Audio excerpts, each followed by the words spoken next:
안녕하십니까. 속이 비어 고든 대나무 빈대 중국사 송나라편 제19회를 시작하겠습니다.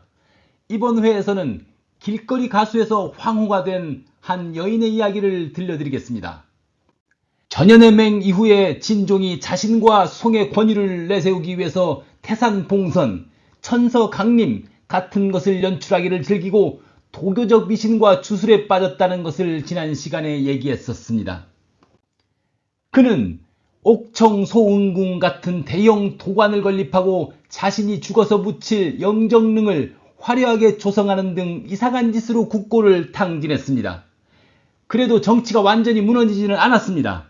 이는 유황후의 보살핌이 있었기 때문이었습니다. 유황후는 궁궐의 일을 조리 있게 잘 처리했습니다. 뿐만 아니라 진종이 각지에서 올라온 상주문을 읽을 때 유황후가 밤늦게까지 진종의 곁에서 국사를 함께 돌보았습니다. 유황후의 정무 처리는 신중하고 추도 면밀하였습니다. 그래서 진종은 점점 유황후를 신임하고 의지하였습니다. 유황후가 우리에게는 잘 알려져 있지 않지만 사실 그녀는 당나라의 측천무후나 요나라의 소태후에 필적하는 여걸이었습니다. 실제로 측천무후처럼 스스로 여황제가 될 뻔하기도 했습니다. 그러나 그녀는 본래 황후가 될 수 있는 출신이 아니었습니다. 그녀의 이름을 흔히들 유아라고 하는데 이것은 현대의 희곡에서 그렇게 이름 붙인 것이지 사실 그녀의 이름은 알려진 바가 없습니다. 그래도 그냥 편의상 유아라고 하겠습니다. 유아는 촉지왕의 가난한 집안에서 태어났는데 어려서 부모를 여의고 외가에서 자랐습니다. 그녀는 가무와 악기에 등에서 가녀, 즉 가수가 되었습니다. 그러다가 은세공 장인인 공미라는 사람에게 시집갔습니다. 외가의 친척들이 돈을 받고 판 것입니다. 공미는 도성인 개봉으로 이주했는데 아내의 노래로 생계를 유지했습니다. 그러다가 983년의 어느 날 유아는 조항에게 소개됩니다. 조항은 훗날에 진동 황제가 되지만 당시에는 한왕이었습니다. 조항의 측근으로 장기라는 사람이 있었는데 우연히 거리에서 유아가 노래 부르는 것을 보았습니다.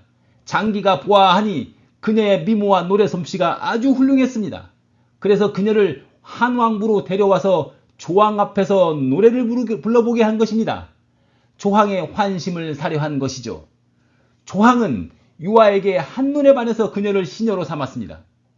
유아의 남편 공미에게는 충분히 돈을 주었음은 물론입니다. 조항은 유아에게 빠져들었고 그녀와의 음주 가무를 탐닉했습니다. 하루는 아버지 태종이 야위고 초췌해진 조항의 모습을 보고 그의 유모에게 물었습니다. 황자 곁에 누가 있느냐?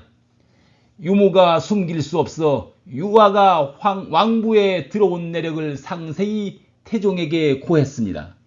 태종은 황자가 신분이 비천하고 출신이 불분명한 여자와 가까이 지내고 있다는 사실에 대노하고 조항에게 즉시 유아를 왕부에서 내쫓으라고 명하였습니다. 그리고는 곧 조항에게 혼처를 마련해 주었습니다. 신부는 송나라 개국공신인 반미장군의 딸이었습니다. 조항은 부친의 명을 감히 거스를 수 없었지만 유아를 차마 포기할 수도 없었기에 그녀를 몰래 왕부 지휘사 장기의 집에 숨겨두고 은밀히 만났습니다. 장기는 황자가 깊이 사랑하는 여인이었기에 유아를 자기 집에 극진히 모시며 세심하게 보호하였습니다. 그리고 혹시라도 의심을 살까 염려해서 본인은 다른 곳에 거처를 마련해서 지냈습니다. 조항의 부인이 된 반씨는 6년 후 989년에 22세의 꽃다운 나이에 자식이 없이 죽었습니다. 그래서 조항은 2년 후 991년에 곽씨를 두 번째 부인으로 맞아들입니다. 이런 과정에서도 조항의 유아에 대한 애정은 식을 줄을 몰랐습니다. 997년에 태종이 병사하고 우여곡절 끝에 조항이 황제가 되자 유아는 드디어 궁으로 들어오게 되었습니다. 하지만 최하급 궁녀의 신분이었습니다. 정부인 곽씨는 황후가 되었고 많은 비빈들이 있었지만 유아는 입궁한 후 이들과 다투지 않았습니다. 당시 후궁에서 가장 총애를 받은 인물 중 하나는 후일의 양숙비가 되는 양씨였는데 진종이 순행을 나설 때 양씨는 항상 곁을 떠나지 않았습니다. 양씨는 유아와 거의 대등한 수준의 총애를 받았습니다. 하지만 유아는 양씨를 경쟁자로 여기지 않았고 평생 동안 양씨와 자매처럼 돈독한 관계를 유지했습니다. 서로 간에 어떠한 틈도 생기지 않았으며 후궁에서 같이 협력하며 함께 지냈습니다. 1003년에 궁중에 흉사가 있었습니다. 곽황후 소생의 황자 조우가 9살의 나이로 갑자기 죽어버린 것입니다. 그 전에 있던 4명의 아들도 모두 요절해버려서 하나 남은 아들이었는데 이마저도 9살을 넘기지 못하고 죽어서 이제 진종은 후사를 이을 아들이 없게 되었습니다. 진종은 후사를 생산하기 위해서라도 유아를 더욱 사랑했습니다. 그래서 이듬해 1004년에 유아를 궁중의 사품 미인으로 책봉했습니다. 재상 이항이 이해 죽기 전에 반대가 심해서 낮은 품계로 책봉할 수밖에 없었습니다. 송나라에는 황후 아래 8품계의 후궁들이 있었습니다. 정일품, 종일품, 정이품이 비빈으로서 황제의 배우자인데 각 품계당 1명씩이었습니다. 정삼품 이하는 황실의 일을 하는 궁녀이고 각 품계당 정해진 인원수가 없었습니다. 정사품 미인은 아주 낮은 등급이었습니다. 유아는 고아여서 부모도 없고 가족도 없었기에 전 남편인 공미를 유씨성의 유미로 바꾸고 오빠로 삼았습니다. 유아가 세력이 외롭고 자신의 일을 성심껏 해줄 사람이 필요했기 때문이었습니다. 또 자신의 출신을 조작해내기 위한 것이기도 했습니다. 유아는 실제로 5대 십국 시대에 우효위 대장군을 지낸 유연경을 조부로 송태조 시절 호첩도지사와 가주지사를 지낸 유통을 부친으로 하여 족보를 꾸며냈습니다. 그런데 유미인은 아무리 열심히 시침을 들어도 아이가 생기지 않았습니다. 자주 절에 가서 기도를 드려도 소용이 없었습니다. 선천적으로 불임이었던 것 같습니다. 1007년에 곽황후마저 병으로 죽었습니다.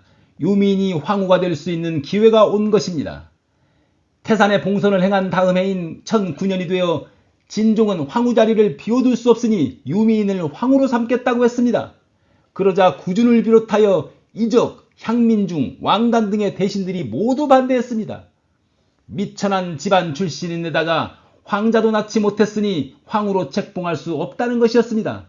진종은 할 수 없이 유미인을 정이품 수의로 승격시켜주는 것으로 그칠 수밖에 없었습니다. 수의가 된 유아가 황후가 되려면 꼭 아들을 낳아야 했습니다. 다른 여자의 배를 빌려서라도 아들을 낳아야 했습니다. 그래서 유수의는 이를 꾸몄습니다. 자신의 시녀 이씨를 진종과 동침시킨 것입니다. 진종도 유수의의 뜻을 알고 동의했습니다. 다행히 이듬해 1010년에 이씨가 황궁의 은밀한 곳에서 아들을 낳았습니다. 그리고는 황실과 조정에는 유수의가 낳은 아들이라고 알렸습니다. 진종의 6번째 아들이었습니다. 이름을 조수익이라고 지었습니다. 생모 이씨는 없는 듯이 숨을 죽이며 살아야 했습니다. 이 일은 원대 이후로 민간에서 리묘환태자의 전설로 탄생하게 됩니다. 리묘환태자란 살쾡이로 태자를 바꿔치기 하다 라는 뜻입니다. 이 이야기는 이렇습니다. 송진종 조항의 후궁 중에 유씨와 이씨가 거의 동시에 임신하게 되었습니다. 아들을 낳는 사람이 황후로 책봉될 것이었습니다. 이비는 아들을 낳았지만 유비는 산책하다 유산을 하고 맙니다. 유비가 이비의 아기를 가죽을 벗긴 살쾡이와 바꿔치기해서 이비가 괴물을 낳았다고 모함을 합니다. 이에 따라 이비는 냉궁에 갇히게 되었다가 극적으로 탈출해서 민간으로 도망칩니다. 우여곡절 끝에 포공, 즉 포청천이 사건을 조사하게 되어서 이비를 궁으로 돌려보냅니다. 그래서 모자가 다시 재회하여 사건의 진실이 온 세상에 드러나게 된다는 이야기입니다. 생모를 바꿔치기 한 것이지만 황자를 낳은 유아는 덕비로 승격되었다가 1012년에 드디어 황후로 책봉되었습니다. 이때 한림 학사 양억이 유아가 황후가 되는 것을 대신들이 막지 못하는 것을 보고 분개하며 황후 책봉에 조서를 쓰는 것을 거절하였습니다. 진종은 다른 사람을 찾아 조서를 쓸 수밖에 없었습니다. 유씨가 황후가 된 이후 유황후와 친하게 지냈던 양씨는 숙비가 되었으며 유황후는 황자 조수익을 양숙비에게 맡겨 함께 길렀습니다. 황후가 된 유씨는 남다른 수완으로 비빈들의 위계질서를 바로 세우고 후궁의 일을 잘 처리했습니다. 그리고 남편 진종을 도와 밤늦도록 함께 상주문을 살피며 국정을 빈틈없이 정확하고 공정하게 처리하게 했습니다. 진종은 이런 유황후를 신뢰해서 점점 국정 전반을 유황후에게 맡기고 자신은 도교 주술과 시짓는 일에 몰두하였습니다. 그래서 진종 말년에는 사실상 천하를 유황후가 통치하였습니다. 진종은 날로 몸이 쇠약해지자 1018년에 8살 된 아들 조수익을 황태자로 책봉하고 이름을 조정으로 바꿔주었습니다. 국정은 유황후의 손에서 좌지우지되었습니다.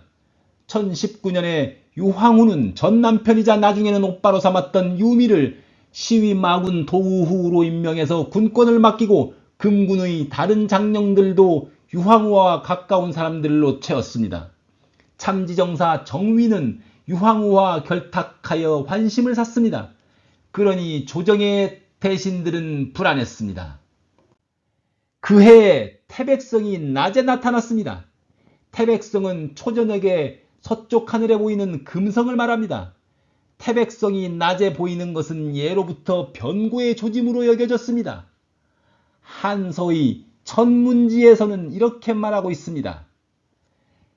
태백, 주견이 경천, 시위, 쟁명, 강국약, 소국강, 여주창. 태백이 낮에 하늘을 가로지르면 이를 일컬어 밝음을 다투는 것이라 하니 강한 나라가 약해지고 작은 나라가 강해지며 여주가 창성할 것이다. 이에 진종도 조씨의 강산이 유씨에게로 넘어갈까 걱정이 되어서 신복 환관인 주회정에게 태자가 국정을 감독하게 할 뜻을 재상 구준에게 전하라고 했습니다. 재상 구준은 주회정에게서 황제의 뜻을 듣고 궁에 들어가 진종과 비밀리에 태자에게 감국을 맡기고 정위는 간신이니 그 일당을 제거해야 한다고 진언했습니다. 진종이 동의했습니다. 이 일은 극비리에 진행되어서 황후 유씨를 포함한 누구도 알지 못하게 했습니다. 궁을 나온 구주는 곧바로 양억에게 밤새 비밀리에 태자 감국 조서를 기초하도록 했습니다. 그러나 진종이 술 마시다가 무심코 이 일을 발설해버렸습니다. 어떤 이가 정위에게 몰래 알렸습니다. 정위는 즉시 유화를 찾아가 대책을 논의했습니다. 다음 날 조정에서 정위는 구준을 고발하며 그가 태자의 섭정을 은밀히 기획했고 황제를 강제로 퇴위시키려 했으며 이를 통해 신하들을 통제하려 했다고 말했습니다. 이는 영모나 다름없었습니다. 구준이 이는 황상의 뜻이라고 하자 진종은 짐은 구준에게 그런 말을 한 기억이 없다 라며 발뺌했습니다. 불기여준 초유성언 부지위준 투유 정의엔 요즘도 걸핏하면 기억나지 않는다 라고 하며 사태를 모면하려는 정치인들이 많은데 이때의 진종이 딱 그랬습니다. 진종은 유황후의 미움을 살까 두려웠던 것입니다. 진종은 구준을 희생양으로 삼은 것입니다. 이로써 구준은 파직되고 정위가 구준을 대신해 재상자리에 올랐습니다. 주회정은 태자 감국 계획이 실패하자 유화와 정위가 권력을 장악한 후 구당을 숙청할 것을 우려했습니다. 여기서 구당은 구준의 사람들을 뜻합니다. 이에 그는 1020년에 진종의 병세가 악화되자 목숨을 걸고 궁중 쿠데타를 시도했습니다. 그는 황후 유화를 폐위하고 정적을 살해하며 구준을 다시 재상으로 복귀시키고 태자를 즉위시키고 진종을 태상왕으로 물러나게 하려는 계획을 세웠습니다. 그러나 주회정의 신복 중 한 명이 쿠데타 전날 밤 정위에게 이를 밀고 해버렸습니다. 정위는 즉시 조리용과 논의했습니다. 조리용은 궁으로 들어가 황후 유화에게 밀물을 알렸고 다음날 새벽 일찍 주회정과 그의 동료들은 체포되어 주회정은 처형을 당했습니다. 그리고 유황후는 황제의 명을 빌어 구준을 하남의 상주로 유배보냈다가 곧 다시 호북의 안주로 그리고 또다시 호남의 도주까지 유배를 보냈습니다. 짧은 시간 내에 구준은 3차례나 유배를 당한 것입니다. 그러나 송진종은 이 사실을 알지 못했고 어느 날 신하들에게 왜 이렇게 오랫동안 구준이 보이지 않느냐라고 물었습니다. 하지만 아무도 대답할 수 없었습니다. 1022년 2월에 송조정은 구준, 주회정, 이적 등의 재상을 공식 발표하고 구준을 더 먼 광동의 뇌주로 유배 보냈습니다. 또한 구준의 측근인 이적을 호남의 형주로 유배시켰습니다. 그 해에 진종이 황후를 황태후로 존숭하고 군국의 일은 황태후가 결정하도록 하라 라는 유조를 남기고 붕어하였습니다. 그는 생전에 도교를 신봉했기에 진종이라는 묘호를 받았습니다.